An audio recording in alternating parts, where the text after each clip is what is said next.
Where have I been? And let's see, I've been to Tunisia, Mexico, Oman, Benin, England, and Jordan, the U.S., Italy, France, Belgium, Luxembourg, and Poland, Switzerland, Morocco, Israel, Greece, Holland, Spain, Macedonia, Belarus, Palestine, and Bahrain. Okay, so we're here with Jason Levine, also known as Fluency MC. So before we get into the teaching and before we get into the nitty-gritty of your career, I have to ask, when did you realize you could rap? And when did you figure out it was an effective method for teaching English? Yeah, well, let's see. I'm happy to be here. Thanks so much. I'm really looking forward to this chat. Yeah. So I definitely didn't realize I could rap so early on. What I realized as a kid is that I was into rhythm and drums and music and started collecting records early, started playing drums when I was 9 years old, got into hip hop, got into DJing. And I had friends who rapped and friends who, danced and friends who, wrote graffiti, like all the elements. I was in that culture, but I was the music guy. I was not an MC. I was not a rapper at all. So for me, it was like, I know there's some people that sort of feel like, you've got to do every part of the culture. But in reality, right, at least in my experience, it was more like, it's not that you couldn't rap if you were the DJ, or you couldn't break dance if you were a rapper, but you kind of, you had friends who were really good at those things and you weren't. So it's like you kind of stay, keep in your lane. So, as a DJ, I hung out with people who rap and I would beatbox and, kind of mess around with rap. But what happened was that I was teaching in New York City, my students, teaching English to students from all over the world. Classes with, sometimes 11 languages in the same room kind of thing. Wow. And, one of the few things that really connected people was hip hop, because hip hop exists in every country, every culture, and it's international, it's universal. That's not the same as, heavy metal or reggae or something like that, right? And hip hop, started in New York, and here we are in New York, and their teacher is a DJ. So like that, early on, I was doing stuff with hip hop, but not to teach the English they needed for the TEFL or the supermarket, or, because, rap English is special for the culture, right? And that was what we were doing with it. It was more like looking at this culture, and that was fine. But of course, the day-to-day needs were getting them more accurate and fluent in English so they could, pass tests and job interviews and that sort of thing. So, that was not going to be, the rap I was bringing in and they were into. So that's when it occurred to me, hey, I should write my own songs. I was already writing my own materials, right? As a teacher, I was always creating stuff, writing a story or writing this, but it kind of hit me like, wait, we remember things better with music. I'm a DJ. I could write songs that, and these were young adults. So the other thing was using music from textbooks. It was childish, or, just they weren't into the music. So I was like, okay, I can control the music part because I make beats, right? I can control the language, so they can practice. And it was really, the irregular verb song I wrote, Stick, Stuck, Stuck, that was the first song that I wrote for students. Right, okay. And it's still the most popular one. So some people only know me for that song, and that was the first one, but then I have over 200 more songs. But at least, yeah. But anyway, just quickly to wrap this up, I guess it's kind of the question to begin with is that, I did that for students on CDs.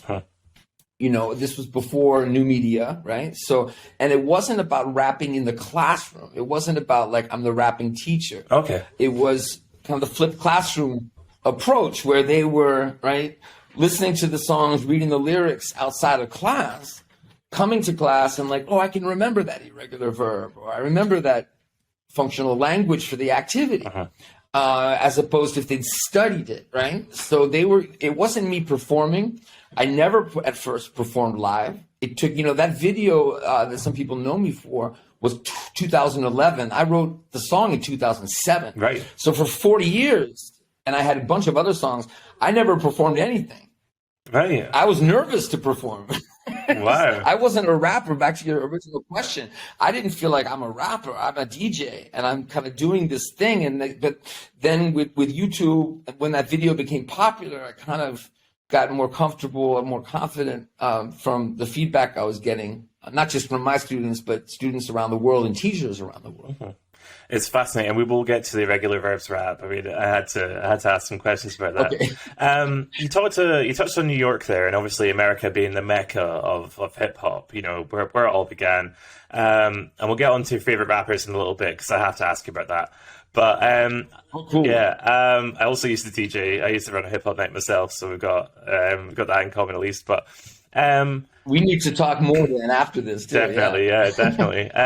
But I wondered if you'd seen rap being used for educational purposes elsewhere, and if that had an influence on you, or if it was just about really combining your passions. Like, had you seen rap being used anywhere else? No. What I had seen, and this is interesting. I'd seen Carolyn Graham of Jazz Chant fame. Yeah. You can rhyme her name because she's actually, it looks like Carolyn Graham, but she pronounces it Graham. Oh, so right. if you really know who she is, Carolyn Graham of Jazz Chant fame. And she was using rhythm and rhyme in these simple kind of chants that were appearing in Oxford books. And she had her own jazz chant books. I never used them. I thought it was cool what she was doing. I wouldn't say I was inspired by them as much as, when I started making the songs, people started saying, hey, it's like jazz chants, I was like, oh yeah, I remember jazz chants, kind of thing. And then I started kind of comparing what I had with what she was doing and realizing some similarities and some differences. Big difference for me was that even though you can get a group of young adults to chant a song about like my favorite jeans, I put them in the dryer, I turn the heat up higher. You can do that, but it's kind of contrived still, right? To me, it's not a song, you know what I mean? Like if you're talking about like, turn up the heat, turn down, if it's, I was doing similar things, writing a phrasal verb song, but it was still a little, it was jazz chants. It was like, it was kind of old fashioned. Like I had, pretty slick like students from Japan at the time and stuff. Like they were not trying to do like jazz chants. No. It was making longer songs, contextualizing stuff in more story form, sort of messages in there about like, upliftment, community. Like I started doing stuff like that. So that was very different. So no, nobody was doing that. What inspired me certain MCs, certain hip hop, especially old school stuff where it was about like those messages, Melly Mel, Run DMC, like, you can find songs that, but again, like the language is not the language that I needed in my syllabus. So it was like my opportunity to like make a song in that kind of, some of those same messages, but I never started with the messages. I started with like, from a corpus approach, like, okay, my students need to know language for, a business meeting. So I'm going to write that song, or they need, countable, uncountable nouns. So I'm going to write that song. And then in order to make the rhymes work, you bring the messages kind of happen. Yeah, naturally. You touched on Melly Mel and Run DMC there, so I have to. I mean, I'm required by law to ask this. Top 5 rappers, including groups. You can include groups, dead or alive. On you go. So that question when I do for anyone listening, if you don't know, the main thing I do is I do shows for kids in schools. So I go around to middle schools and high schools in France. Now I've been to 23 countries to do my show, which is called Rhyme on Time. And part of the show, students ask questions. And one of the most common questions is, who's your favorite rapper, or who are your top 5? Yeah. And it's a really difficult question for me to answer. I think anybody who's really into hip hop, it's a really hard thing to answer. So you know what I did, man? I can tell you my top 50. Okay. We've got time. From the top of my head, I have my top 50. So I can't do anything except my top 50. I can even tell you my top 100. I have it in my head. Wow. But it's a little long. So can I tell you my top 50? It takes about 20 seconds. Yeah, of course. Is that okay? Of course. They're not in order. I can't do that. But within the top 50, I could pull out, because, it's top 5 for lyrics, top 5 for flow, top 5 for, stage presence, top 5 for, message in there. You know how it is, right? Absolutely. Okay, so here we go. Here are my top 50 MCs, all right? Rakim, Nas, Kane, G-Rap, Common, Method Man, Lupe, KRS-One, Posthumous, Redman, Big L, Jay-Z, Slick Rick, Biggie, Ghostface, Immortal Technique, Mos Def, Busta Rhymes, Eminem, Kool Keith, Royce the 5'9", MF Doom, Black Thought, LL, Raekwon, Pharoah Monch, Talib, Jizza, Jean Grey, Prodigy, Tretch, Chuck D, Joel Ortiz, R.A. The Rugged Man, Q-Tip Run, ELP, Lauryn Hill, Ice Cube, Big Pun, Guilty Simpson, AZ Tragedy, Cannabis, Noriega, O.C. Fonte, J Live, Rock Marciano, and Cormega. I love it. That's awesome. So when the students ask me that, it's another opportunity to say, hey, was it easy or difficult for me to tell you that list? Easy. Why? Rhythm, rhyme, and repetition, practice. I love that. There's a name that popped out there because I'm thinking about there's a really good Big Pun technique where I can't remember which song it is off the top of my head. It might be one of the ones with Fat Joe. But do you ever incorporate stuff from rappers? So, for example, with Big Pun, he rhymes judo and says, "Judo, no, I got a gun." Right. And do you ever Wow. Knowledge, just from Scotland. No, but yeah, man. But do you ever incorporate stuff from MCs in terms of puns or wordplay and that kind of thing, and put that into a class? Not consciously.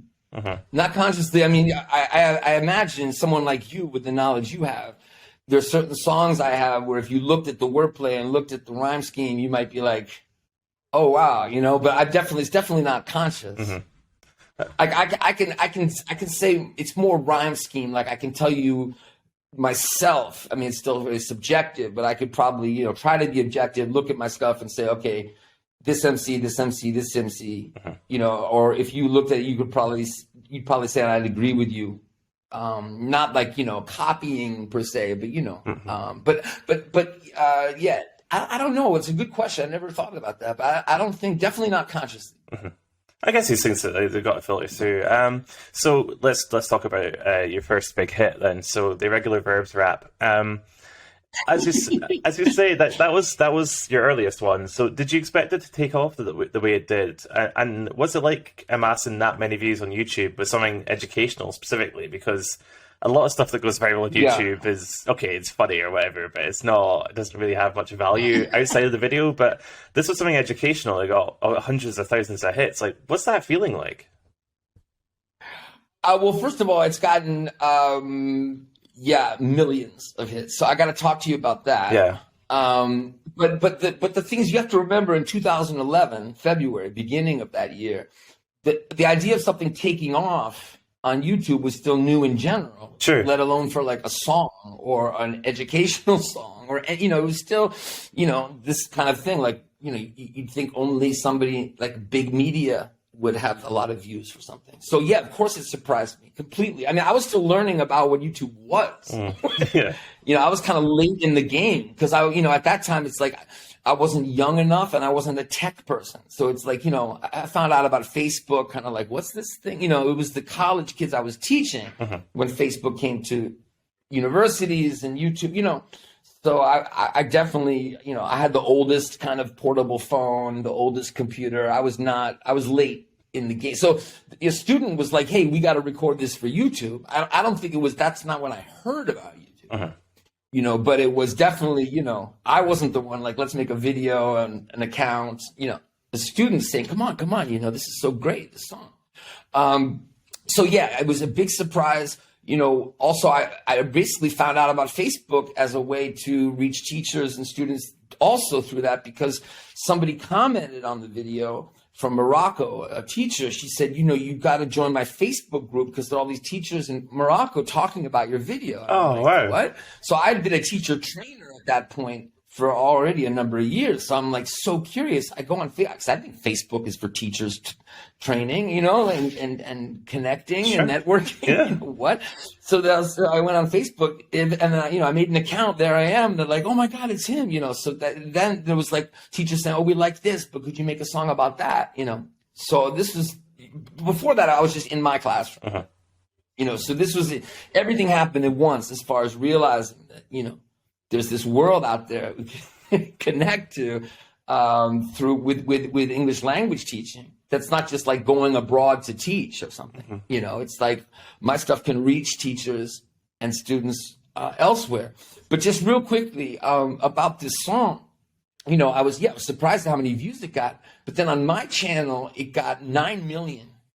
Wow. Okay. Right. You have to understand where I'm right now. If you look, it has under 500,000. So my account got hacked, which was not important except to mention, but I lost the views. So if you go to YouTube or you Google my song, the top hit, talk about irony, the top hit, I think it has 4 million on YouTube, is a person I was trying to get it taken down at one point because it was competing with mine. But thank goodness it's still there because it does mention my name. But here's the thing, Ewan. If you look at all the Facebook accounts and the YouTube accounts where people have uploaded it, like if you go to Facebook, there's somebody who has my video up with 8 million, another with 7, another with 5. Right? If you look at TikTok, Instagram, like if you look everywhere, it's over 50 million. That's incredible. So those are not my views. So it's not like, hey, look at me, I got 50. If I had 50 million views on it, I'd be in a better situation than I am. But I'm still doing okay, luckily, because, you know, people do kind of connect it back to me. They still see it, even though it's not coming from my social media. Well, you wouldn't be a top MC if you didn't have biters, though, would you? The only thing that's hard sometimes is somebody will have like 8 million views with my video and the caption, I don't care about like, you know, credit or, you know, you have to ask my permission. None of that bothers me. The only thing that's hard is when it'd be like, you know, crazy cool English teacher. So there's no reference to me. Come on. You know, so I try. But you know, to be fair, it's not that they're trying to bite or trying to exploit my stuff for their gain. It's more like they don't know who I am, you know? So it's not, or you know what I mean? It's just, that's how it is. So sometimes I, you know, message people, hey, would you mind just putting Fluency MC up there and thing, you know, that kind of stuff. Well, I mean, if you didn't know by now, here he is. He's Fluency MC. And in the next section, we're going to talk about teaching English as a foreign language, getting qualified, and all the sort of groundwork that made him the guy he is now. So we'll come back to you in a little minute, just after this advert break. Feeling inspired? Fancy trying something completely new? Well, make your best move yet by signing up for a TEFL course with the most highly accredited provider on the planet. Here at the TEFL org, we offer a range of online and classroom courses that you can study at your own pace. All of our courses include top-of-the-range teaching materials and come with dedicated tutor support from experienced and highly qualified TEFL experts. And what's more, we'll give you money off to do it. Just enter the code PODCAST at checkout to get 50% off any of our internationally recognised TEFL courses. And that includes our best-selling 120-hour Premier online course. With that code, you'll not only get 50% off, but you'll also get a free lesson plans pack. Within a matter of months, you could be a qualified TEFL teacher, out there exploring the world, or working to your own schedule from home as an online English teacher. Just use the code PODCAST at checkout to get started. So, Jason, let's take it right back to the foundation. When did you realize you wanted to teach English as a foreign language? Like, was it an ambition of yours from growing up, or how did that come about? It wasn't an ambition growing up. I would say growing up, there were moments where I felt like, you know, a teacher. Like, I felt like I might be a teacher of some sort. Both my parents are university professors, uncles, aunts. Like, it's definitely in my family, in my blood. In college, bachelor's program in the States, I majored in psychology, and pretty soon I was looking at like learning theories, education, started taking some education classes. I was really interested in adolescent development, identity development, not so much cognitive and educational, but then, if you're looking at adolescence identities, a lot of that's connected to education, what happens in school and stuff like that. So I was kind of in that area. I was taking a linguistics course. Like what I would say is from a young age being really into language. Sure. And not learning another language, even though I did learn French. I wasn't one of these people like fascinated by learning another language as much as fascinated with my own.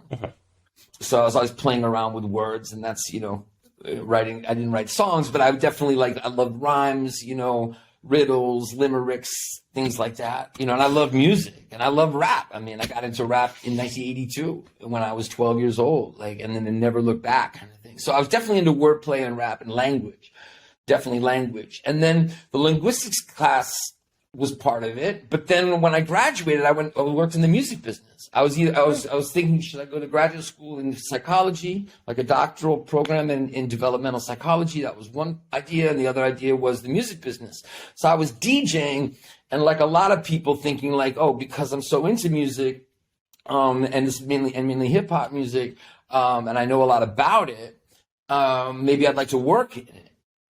And then I started working. It was totally disillusioned by the greed and the corruption, just, all kinds of stuff. People, and mainly people that, didn't give it, what about music. They were just trying to make money and being dishonest, and they wanted me to be dishonest. And I was just like, hey, this is turning me off to music, So it's a pretty common story, actually. So, so I got out of it, and kept DJing. And so I was DJing, and I was working and this is in New York City. I was working at a restaurant, trying to figure out what I was going to do. And I was like, okay, I'm going to go back to school. So I worked really hard to get into a PhD program. I got into the program of my choice in Philadelphia, Temple University. I go there, and I didn't last 6 weeks. All right. It was, I was in a 5 to 6 year program. And after 6 weeks, I took a leave of absence. It was just the opposite of the music. It felt it was so academic. It was so I felt like in prison, and it was the problem I had with the business people I had with the ivory tower and the academics, which I hadn't really thought about enough because, I grew up in it. So I kind of thought I'm going to roll with it. And I realized I changed as a person. I need to be out with real people. Out in the real world kind of thing, not studying them. So long story short, I'm having this sort of crisis where I don't know what I'm going to do. And my cousin was teaching an ESL class in Brooklyn above a storefront, mainly illegal immigrants from Central and South America. Got into a social work program. She did something where a really good opportunity, and she had to leave.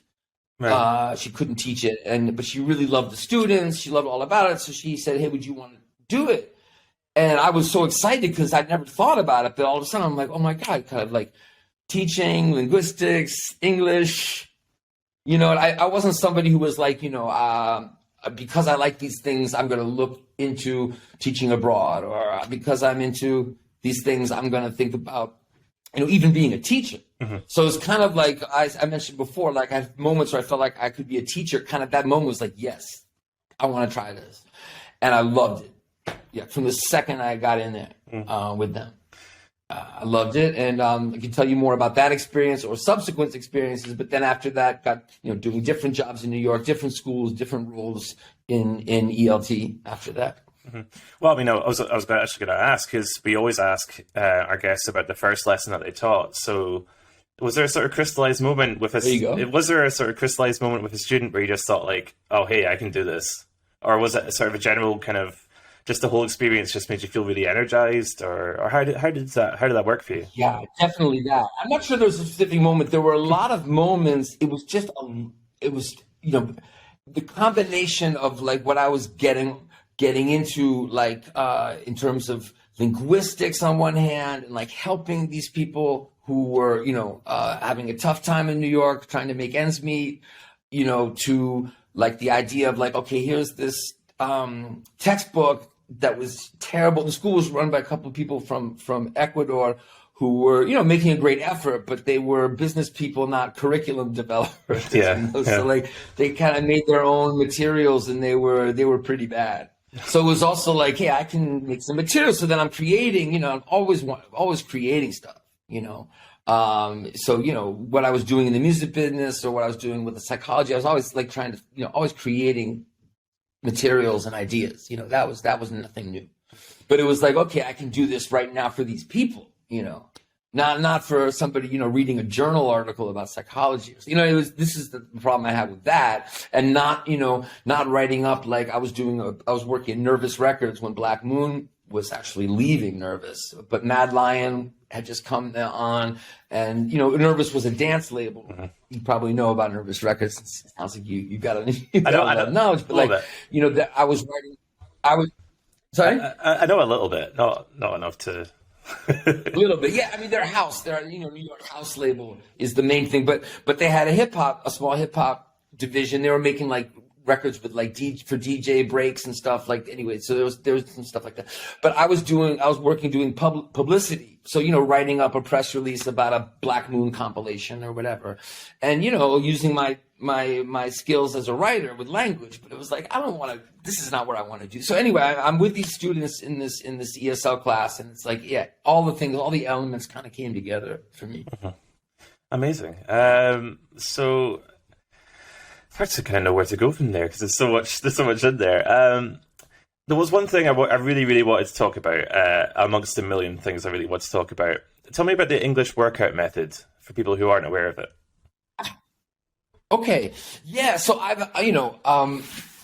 when people ask me to sort of give advice as like an independent, entrepreneur or teacherpreneur, it's tricky because I've had a lot of ups and downs, because, the business side is something I don't want to really deal with. I just want to be the creator, so like with the English workout, like I teamed up with somebody who, I've done this many times in my life, who I felt was going to be the person who was going to kind of, do the marketing of what I create so that, we could both make money. Yeah. So I came up with a lot of materials, and this guy did his best, but he really didn't know enough about what to do. So it never got very far. But basically, the question about the workout method is like, it's the idea of practice, which at the time I wasn't using that word as much. But it's the same idea of like, when you go to a gym and you're working out, you're doing repetition, you're doing practice for like, something else, right? Uh-huh. Like, so if you're training to be an athlete, like the game, right? The competition, that's like the job interview. That's like the, presentation. That's the use of English, or the use of the skill. Well, how do you do that? You practice. You don't study. You practice. You go to the gym. You don't study that. All right. You increase your ability through repetition. So repetition in terms of rote learning is the worst, right? So it's like, you're never going to be motivated to repeat something that's boring, just like a lot of people aren't motivated to go to the gym. Sure. How can you make people, how can you be motivated to do it? And that's, brings in psychology yeah. for sure. And yeah, so it's really, a way to do a lot of practice with chunks, collocations, contextualized, but through rhythm. A lot of, it wasn't all using rap, but it was definitely always focusing on the rhythm of English. Word stress, sentence stress, this kind of thing, to be able to more easily remember, the phrases you need to communicate, to be more accurate, to be more fluent. So yeah, and it was based on a bunch of videos I made, some like chants I wrote, some songs I wrote, a lot of material that, not a lot of people used. And the good and bad part of that is that, when it didn't work out, I was off on something else. Uh-huh. Good because, I could build on it and make something better than that, but maybe bad in the way that like I put a lot of time and a lot of not making money in my life when I needed to do that. But as a creator, it's all good. Uh-huh. I hear you. We're talking about practice, man. Cool. So you're based in Paris now. I just wanted to know how long have you been there? Because we've covered kind of the beginnings of your career. So how long have you been in France, and where else, have you traveled around the world to either talking about materials and methods, or actually teaching English as a foreign language? Like, where's it taken you? Because it sounds like it's been a kind of pretty wild adventure. Yeah, in some ways it has. Let's see, we moved here, my wife and our two kids, from New Jersey, right outside the city. I was working in New York, living in New Jersey. We moved here in 2013, so it's been 9 years. We've been here. And the second question is, when you ask me about my favorite rapper, well, or top five, another question students ask me when I do shows, do Rhyme on Time, is which countries have you been to? Yeah. So do you think it's easy on the spot for me to list the countries that I've been to? I think you might have a rap for this. Well, it wasn't. Yeah. So, it's like those commercials. I don't know if it's the same in the UK and Scotland, but in the States, there's like the hair club for men where they got like the guys, like, I'm not just the owner or the inventor, I'm a client, and he's showing how he's, growing hair. It's like, I use my own method, the method I'm teaching you guys to remember language, right? Yeah. So, where have I been? And let's see, I've been to Tunisia, Mexico, Oman, Benin, England, and Jordan, the US, Italy, France, Belgium, Luxembourg, and Poland, Switzerland, Morocco, Israel, Greece, Holland, Spain, Macedonia, Belarus, Palestine, and Bahrain. Bad. I was recently in Holland. I've been in Holland. I've been in the Netherlands. I had to put Holland because Netherlands didn't really work for the rhyme. But I've been there before. But I just did like last summer. I did a show there for the first time, so I had to work Holland into. And I'm going to Turkey. Oh, cool. In beginning of March. Yeah. So I'll have to put Turkey in there and maybe make another verse. But yeah, 23 countries I think it is where I've done the show. Not where I've visited. I mean, 23 countries I've worked in either as a teacher or a teacher trainer. That's awesome, man. Okay, so we're just going to take another quick break, and we'll be right back with Fluency MC. Are you looking for a weekly guide to what's going on in the TEFL world? Do you want some advice on everything from job interviews to underrated TEFL destinations? Well, the TEFL.org blog has it all. Every single week, we tackle some of the biggest questions in the TEFL industry.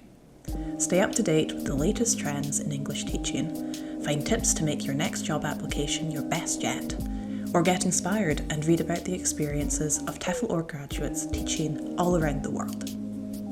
Whether you're brand new to the industry, or you've seen it all, we can guarantee an interesting read each week.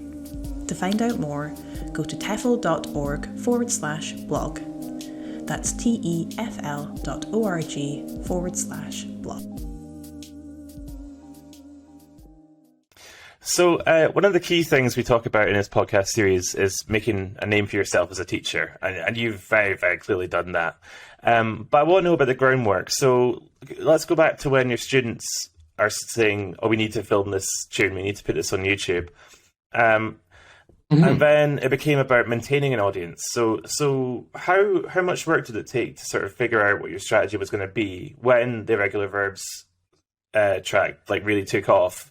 Was there a sort of conscious thing where you went like, okay, I'm going to funnel like a lot of my energy into this now? Or how did it work? It was an easier time for this. I mean, it was because it was sort of the beginning of this. So when I got into it, wasn't the beginning of YouTube or Facebook, but if 2011, I can safely say it was pretty early as far as using social media as a teacher, performer, entertainer. That I was pretty early with that. So like people that I'm still friends with and colleagues with that came before me, like Jennifer Lebedev, Jennifer ESL, like she was doing stuff on YouTube that I then was looking at. So once I started getting my thing going, I was looking at teachers on YouTube and looking at what else was happening. Not seeing people doing what I did, but seeing how they were reaching people, and it was organic. You couldn't pay for advertising. You weren't making money off it, but you were getting organically. People liked your stuff. It was appearing in their feed. That was it. So because people like my stuff, this was the heady days of you know, of YouTube and Facebook. It's like, it was purely like, did people like me? And people liked it generally. So, you know, it spread quickly. There wasn't any strategy. It was more just like rolling with it. It was like, you know, I couldn't answer comments fast enough sometimes. You know, it was like that was the kind of thing that I was worried about. And you got that same problem with like an influencer today. But that influencer is also like, you know, married to the analytics and, you know, the business model. The second they stop and creating content every, you know, 9 hours, you know, or whatever, like the second that stops, it's not about like still being able to wonder about the comments, you know, you're done. So then it was just, you know, the biggest problem I had was that, you know, maybe I wasn't answering everybody enough or something like that. And I wasn't thinking about it in terms of income, because what it brought me, that continuing that story about Morocco, the first country I went to was Morocco. To go to a school to do a show, because those teachers said, hey, you know, you should come here, but, you know, we don't have any money to bring you. Oh, maybe we'll contact the embassy. They contacted the embassy in Rabat, and the RELO, Regional English Language Officer at the embassy, you know, they bring English specialists over to do, this is how new things were. It was like, you know, you would bring someone over who'd written a book, or, you know, somebody who, you know, has a doctorate, linguistics, whatever. It's like, you know, they become English specialists and do workshops with the Department of State. You know, this Relo, I was really lucky, was kind of forward thinking, really progressive. She was like, you know, okay, she contacted me. She's like, you know, technically we can't really bring you because you haven't been vetted as a specialist. And, you know, I had a master's degree, and like, you know, this is all, but you know, these teachers want you. This new thing, Facebook, YouTube, they want more training. Yeah. So, you know, screw it. I'm going to figure out a way to bring you to do 2 weeks in Morocco. And she did. And, you know, I did it through funding from taxpayers in the US. But then I did become vetted as a specialist, and I still am. So I became an English specialist, and then I did more. So the main reason I've been to 24 countries is because I once went to 6 countries in 6 weeks with them, you know, in the Middle East. So, you know, that was a time where, so back to what I was saying, I didn't think about using social media to make money. I didn't worry about that, because it was purely a way to get my stuff out there so that I could get work as a teacher with the Department of State, and sort of, you know, help my exposure. So it was really nice, because I was making videos and doing all this stuff just because I wanted to create it, help people, and it helped me get work. That's not the case anymore as much, unfortunately, you know. But I'm really glad I had that time, and it does make me less focused on like getting new material out there. And I don't have so many new videos on YouTube, because, you know, if I put a video out there, it'll have 902 views after, you know, 3 weeks, when in the past I'd have 900 views in like, you know, the first hour. Yeah. The algorithm they've messed up forever, I think. But there's something really pure about that, though, because the way you talk about it, it's not like you kind of, it was all about the teaching, and it was all about opportunities to speak to people and teaching, as opposed to this kind of really image focused, kind of more sort of, you use the word influencer, but I don't see that in you. I see that you're a person who used YouTube as a mode to connect with people in real life and to actually teach people in real life. And I think that's something that people that will have connected with you for, because there's a genuineness, there's an earnestness to that.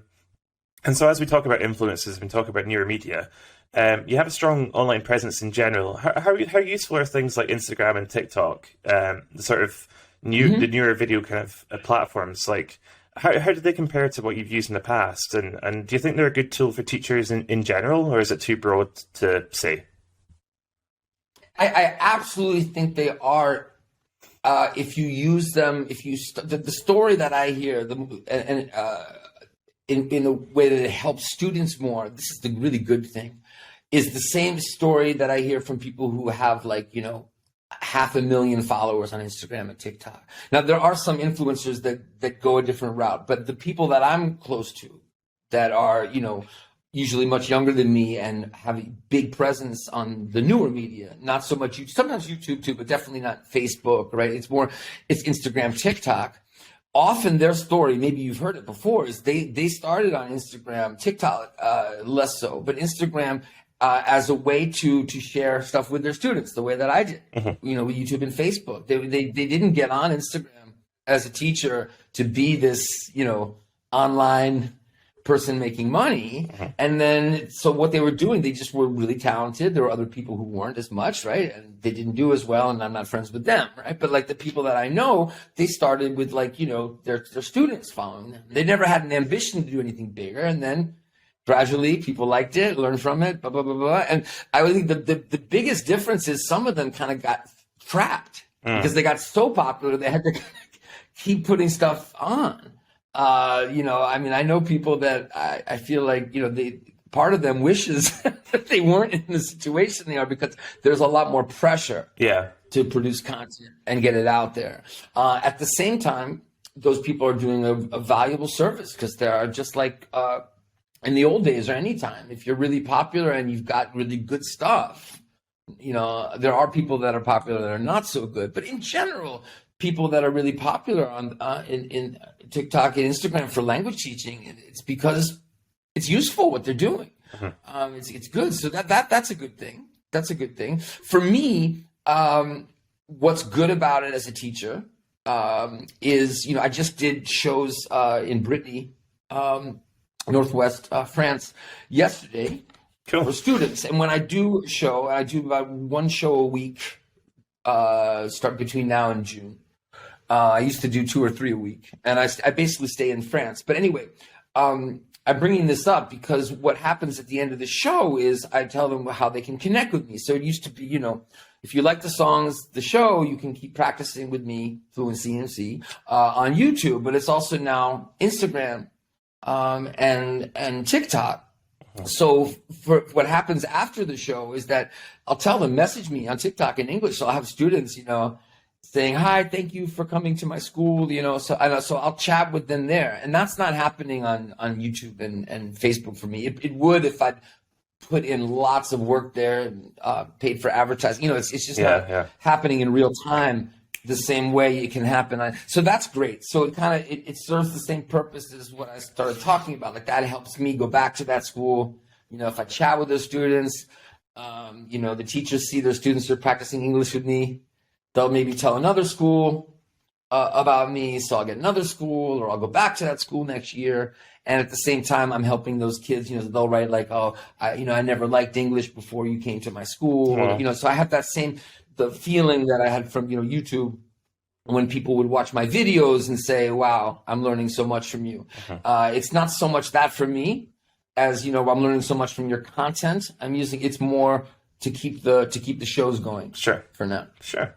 Now, if you don't mind me saying, you don't strike me as a shy type necessarily, but there'll be TEFL teachers, ESL teachers and the like, and they want to primarily work online and they want to get noticed, as you were.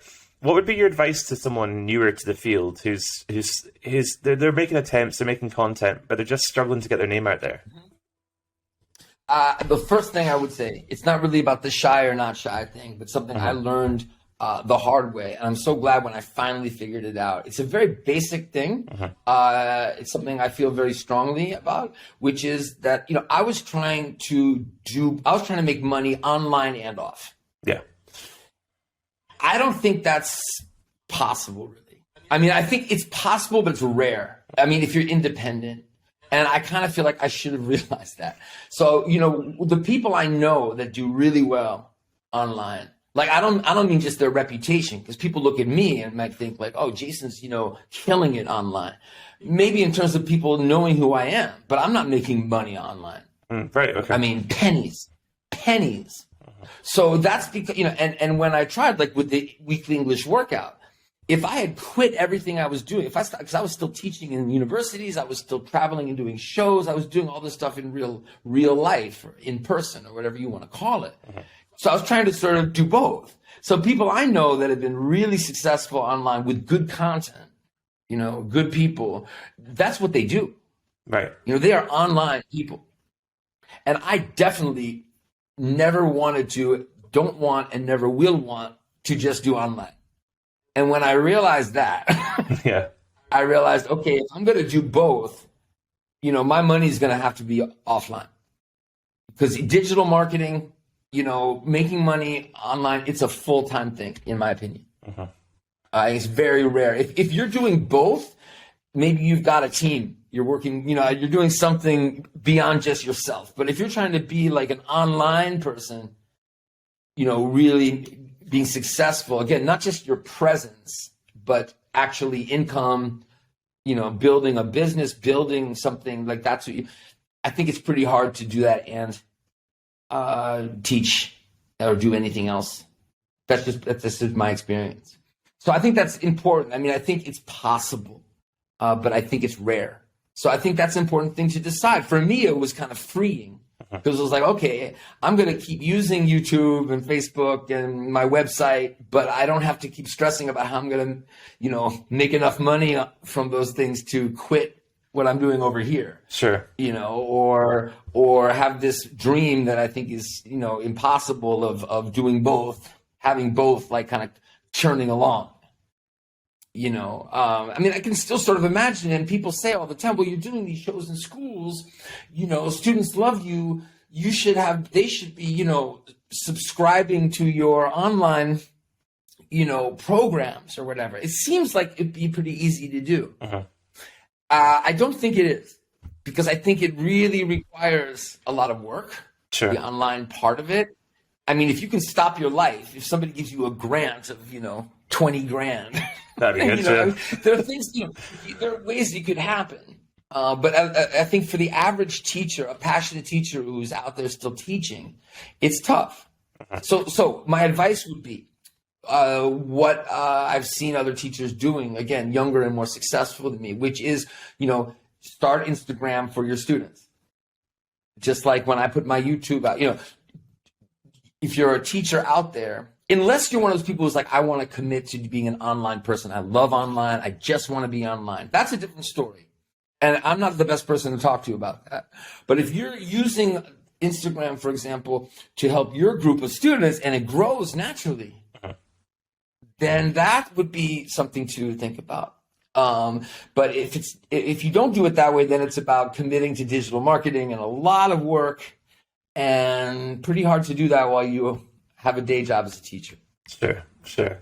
Okay, and we'll be back with our final questions for Jason or Fluency MC if you prefer. Cool. Right, so there's the last set of questions. Some of them are sort of more kind of, I don't want to say like quick fire or anything, but they're a bit more sort of like direct. And one I'll have to delete because you answered it really eloquently without me asking. Okay, so this is the sort of final section, if that's cool. But very cool. I'll try and drop more hip hop references if I can. But yeah. I hope this isn't the last time we were talking. This is definitely the first time. I hope so, man. I hope so. Cool. So I'll do a wee countdown in my head. Everyone will go back into it just for editing. Makes it easier. So. Okay. Yeah. Cool. So we're back with Jason. Now, another thing that you do, I suppose it's in conjunction with the hip hop as well as kind of being a bit separate to it. I read on your website that you teach non-native English speaker teachers. Now, there's a real debate around nativism within the TEFL industry, and as someone who's teaching non-native speaking teachers directly, I want to get your take on this. What would you say the employability landscape is like for non-native speakers? Because I feel like it can be a bit of a hostile territory at times, completely undeservedly. So what's your take on that landscape? Well, I absolutely agree that it can be that way, and it shouldn't. Before I answer, I should preface it by saying that I have a lot of experience doing teacher training, but not so much recently. Okay. So I'm not, what I do now consistently is I do a monthly webinar called Featured Teachers for the American TESOL Institute, where I bring in a teacher and do sort of what you're doing with me right now. Right. But talking a little bit more specifically, well, no, not necessarily, because I sometimes it's about task-based learning or something, but more often it's featured teachers, so it's more about the person and their journey, and it's similar to what we're talking about. And teachers, especially new teachers, watch that. So it's not direct teacher training. Sure. But the reason I'm passionate about working with them, this is not TEFL, the nonprofit teacher organization in the States. This is actually a TEFL certificate company called the American TEFL Institute. But I love it because it's almost all non-native speakers who get the certificate through them. So I'm definitely passionate about that, partly because of the issue of the stigma. Like, you have to learn from a native teacher, which means people who don't have necessarily the best skills as a teacher, the passion, will get a job before someone else who's would be a better teacher. What I think about it is, the obvious, I think, that anybody sitting here would say to you is what I kind of just said, that, how good someone is as a teacher is more important, but also people who have gone through the experience of learning the language. Like the way that I teach English, that I feel like people like, and why I've been successful, is I'm obsessed with how it all works and excited about how it all works. Yeah. In a way, it's kind of like, I'm not as excited about French like that, If I were, I mean, I'd be a great French teacher, even though I'm not a French speaker, right? So I've, non-native teachers who have that kind of insight into English, and a lot of them do more often than native speakers because they're learning about it. Mm-hmm. Where a native speaker might be a great speaker, but they can't tell you about uncountable nouns because they never heard of them before until they took a TEFL course, right? Yeah. So, that's to me, that's a big thing. It's like, how many non-native teachers out there would be better at teaching the language? But I also understand if I'm going to learn Hungarian, the first thing I would probably think of is learning from someone Hungarian. Yeah. And does that make me like this nativist, racist person? No, but I think I'd have to stop and check that belief, right? So I understand the knee-jerk reaction. And why people think like, oh, why is it bad to want to learn from a native person, speaker of the language, right? I think, but I think, you've got to think about how much teaching, not just language teaching, is ineffective, Sure. And why. And the big one in this case would be because you're assuming that someone who's a native would be a better teacher and you're going to learn more, from that person. So this is a topic I can talk about for days, man. So I'm going to stop now. If you have a follow-up question, let's keep going. Maybe I didn't answer your question directly. Well, no. I mean, you did a great job answering that question. But what I would, it's all works. But no, what I would ask, obviously, you've taught students who are native English speakers and non-native English speakers alike. You've taught teachers or prospective teachers from both sides of the coin. Yes. But you tapped on a really interesting point there, because either way, you're essentially deconstructing English, right? I mean, So what are the kind of challenges? What are the differences, the sort of key things? Because again, ultimately, you're driving at the same thing, whether you've spoken English before or not. Mm-hmm. I love this question. And because another one where I learned the hard way, because the problem with being really passionate about a language and wanting to get into it and look at it under a microscope is that that's not necessarily, that's probably actually going to impede the acquisition process for learners, sure. Right? So, teaching kids, the only reason we don't have to worry about that is because, kids don't have that analytical thinking, so we're not presenting it that way. But then when we get to adults who do, and they want to know, like, well, what is this, a preposition or a particle? And, transitive verb or intransitive? And if you're passionate about the language and you want to get under the hood of, look at the engine with them, that could be interesting. But then they come back and I still can't speak English, right? And that's because, you're kind of studying it, getting excited about it with them. Mm-hmm. So I have to be really careful with that. And this is, again, why a non-native speaker can often be better. Because they've had the experience of learning the language. They're passionate about it, but they know just, trying to understand how it all works and studying it is not going to mean, right? You've got to acquire it naturally. You've got to get a lot of exposure to, comprehensible input, and all of that stuff has to happen, right? And of course, you can have a great teacher trainer and this can happen, but even I had really good I did a master's at City University of New York. I did the CELTA. Like, I had really great people teach me, but I was still, it still took a while before I realized, wait a second, this time I'm using in the classroom, how much of this is really not just teacher talk. That's the simple thing. Because it was more like, what are the students doing? Are they still learning about the language, or are they really practicing and using it enough? And what I came up with was not that, obviously, practicing it more in the classroom was not what we do, because that's back to rote learning and audiolingual, and there's no time in the classroom for that. That can be done at home, So my whole thing now, and I think for every teacher should be, because English is, there's so much out there. It's not like teaching Dutch or something. Like, it's all over the internet. It's, music, books, stories, right? It's about getting students, naturally motivated, hooked. I use that word all the time. Hooked on just, this YouTuber or this video game in English or this tutorial, right? So that they are using intrinsic motivation to, it's not like I have to study English. It's like, I want to learn about this. I want to do this. It's in English. I do it. I don't understand all of it, so I have to repeat it. So I've listened to it now 3 times or 6 times. That's enough times. I'm remembering the vocabulary. All of this happens with music. So I don't do this as much. I'm more on the music side.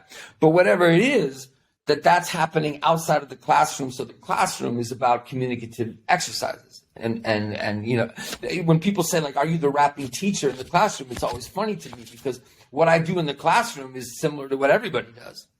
I'm trying to get students in groups to do communication, whether it's a project or it's, a game or whatever it is, right? It's not about repetition.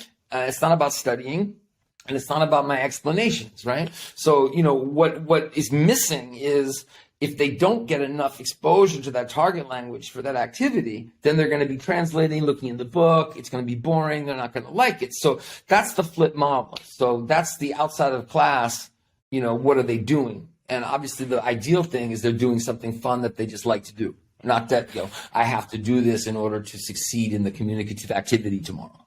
Right? That's not going to work. And if you think, well, I keep telling my students, do this in English. There's so much English. Yeah, it's like saying, I keep telling you, go to the gym and work out. that doesn't work, right?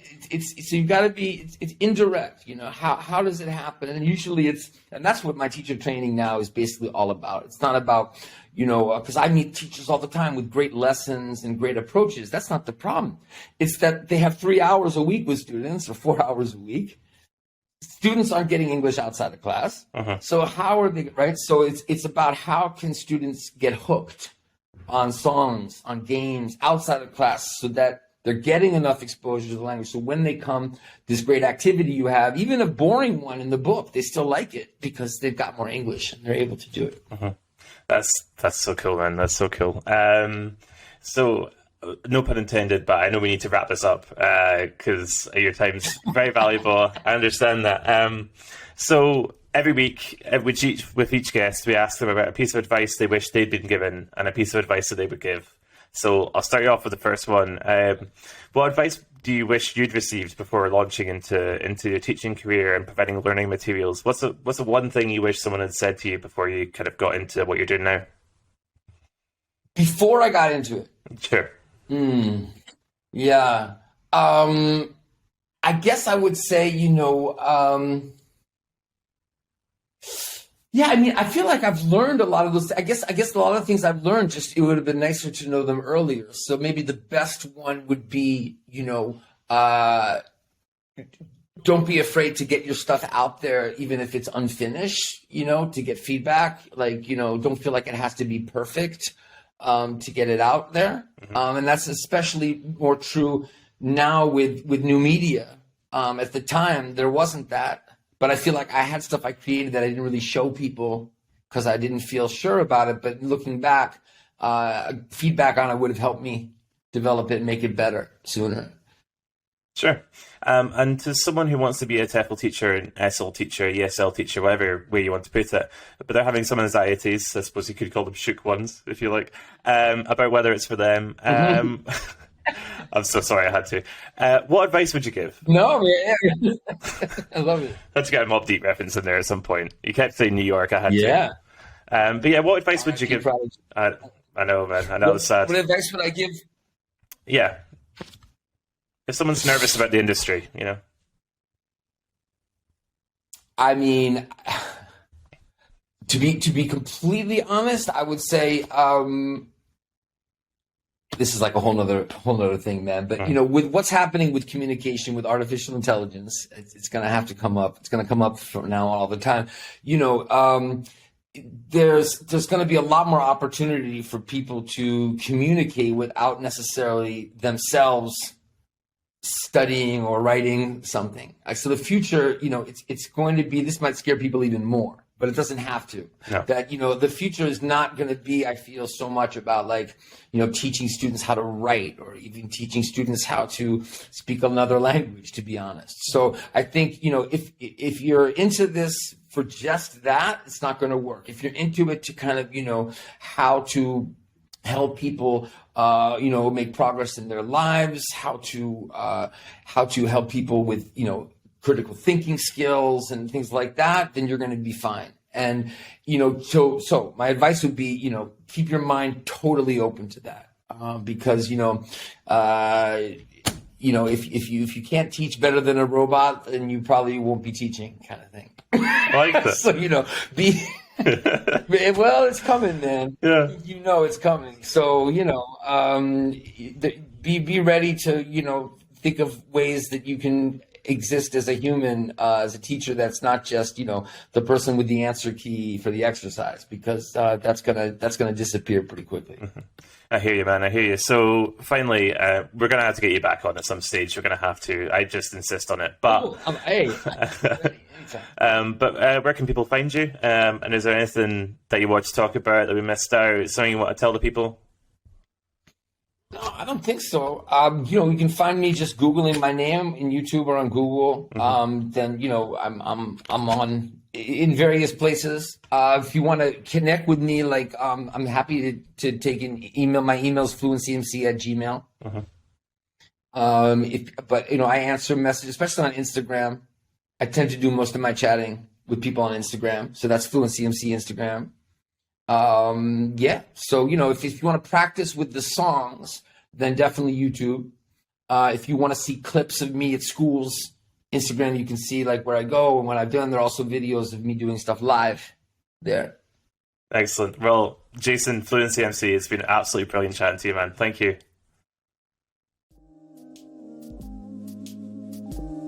You've been listening to I Taught English Abroad, a podcast series by the TEFL org. To keep up to date with every episode, subscribe to us on Apple Podcasts, Spotify, or your streaming platform of choice. And we love feedback, so feel free to leave us a review on any platform you like. For more information about the TEFL org, or about teaching English as a foreign language in general, head on over to tefl.org. That's TEFL.org. Thanks for listening, and we'll see you next time.